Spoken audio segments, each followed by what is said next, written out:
što jede točka. Stvarno, Ralfe? Da, stvarno. Nemaš šanse da pogodiš.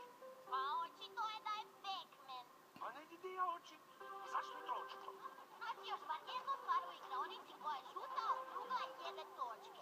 Daću ti dvije. Gospođa Pac-Man i Beba Pac-Man. Istrka ulaž. Da, imaš pravo, dobro. A je li bio Pac-Man? Da, jesi.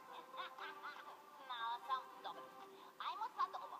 Misliš li ili ne misliš da se Zanzibar depilira? Ma nema šanse, pa gledaj, izgleda ko Yeti. Ne bi rekla. Mislim da mu je krzno samo na prsima, složila bih se. Ali snimi ova dva markantna čuperka iznad čizama. To nije samo od sebe, Ralfe, to je izbor. Pa imaš pravo, Malecka. Ostatak je gladak ko bebina guza. Ja sam svoje rekla. Zakuhalo mi je u glavi. Ajmo na piće za mladiće. Ajde da te vidimo, Malecka. Nije loš.